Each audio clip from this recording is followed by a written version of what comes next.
Vlog 15, deuxième prise. Je le refais parce qu'à la première prise, c'était un peu violent, les réactions. Comme je suis feignante, je vais pas tout refaire, hein. Bonjour! Comme promis, je vous fais un vlog pour vous tenir informé des nouveautés au sujet des ventes en ligne. Il y a du nouveau sur Etsy, ce sont les cires. Alors il y a un grand format et un petit format. Le grand format, c'est environ 120 centilitres, c'est pas mal, hein. Et il y a deux types de cire. Une cire à base d'huile de lin et une cire à base d'huile d'abrasin. En soi, ces huiles n'ont pas du tout le même prix, c'est pour ça que le pot n'a pas le même prix.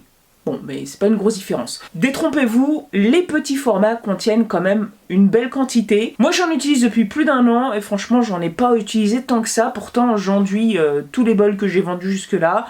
Mes tables, table basse, table de cuisine, voilà, c'est quand même des belles surfaces. Et j'ai toujours pas utilisé l'équivalent d'une boîte de 120 ml.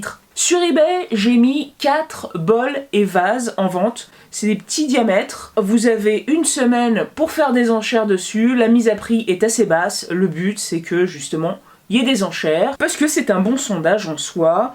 Je sais que voilà, ça prend pas mal de temps à faire.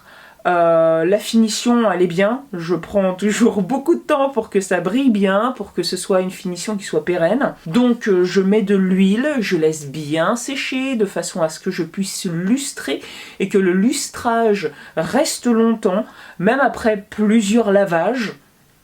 Je vous assure, mon bol à salade, j'aime bien prendre celui-là comme référence parce que je mange tous les soirs de la salade. Bon, pas toujours de la salade verte, mais je m'en sers beaucoup. Et cette façon de procéder garantit vraiment un lustrage qui dure très très longtemps. Et je mets de la cire par-dessus, parce que ça me fait plaisir. C'est pas nécessaire, hein, mais c'est pas mal. J'aime bien. Là, c'est le passage où je parlais des tabliers. Oui, des tabliers.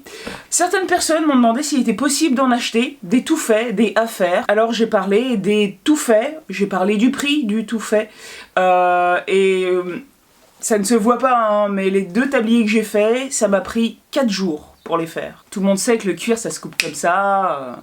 C'est normal, ça se voit bien dans la vidéo d'ailleurs. Mon intention, c'est pas de passer des jours et des jours à faire des tabliers. Les tabliers sont faits avec des demi-pots et pas avec des chutes à 1 € le kilo dont parle Olivier dans ses vidéos. C'est des petites chutes qui n'ont rien à voir. Je voulais laisser l'éventualité à ceux qui veulent acheter un tablier déjà tout fait de pouvoir le faire. Alors ceux qui veulent en acheter sur le net, il y en a des pas chers à une trentaine d'euros, voilà. Vous savez très bien que c'est pas fait à la main. Plutôt que de me justifier encore pendant des heures, je laisse complètement tomber l'idée. Olivier veut faire des kits initiation. Ce sera des choses beaucoup plus abordables, qui demanderont quelques heures, à peine 2, pour être fait. Donc là, oui, ça coûtera dans les 20 à 30 € le kit. Et pour finir, un petit rappel qui me tient vraiment à cœur. La semaine prochaine, vendredi prochain, je serai déjà à Birmingham, prête pour assister au Makers Central. J'y arrive la veille, au soir. Et voilà, j'y reste jusqu'à lundi matin. Franchement, j'y crois même pas. J'ai attendu cette date depuis tellement longtemps. Je suis persuadée que ça va malheureusement passer à une vitesse fulgurante, mais j'ai entendu parler du programme et franchement, il y a vraiment des trucs très intéressants. Justement, il va y avoir apparemment un atelier cuir où on va pouvoir travailler le cuir en même temps que The Red Smith. Et ça, je suis sûre que ça va être super. On va aussi pouvoir forger avec des gens formidables. Voilà, c'est une partie des ateliers. Donc cette année, je suis pas sûre que c'était le cas les années précédentes, mais on va pouvoir faire tous ensemble. C'est génial, non? Et pour dimanche, j'ai encore un projet nouveauté. Oui, désolé pour ceux qui me demandent des projets d'ébénisterie, travail du bois, etc.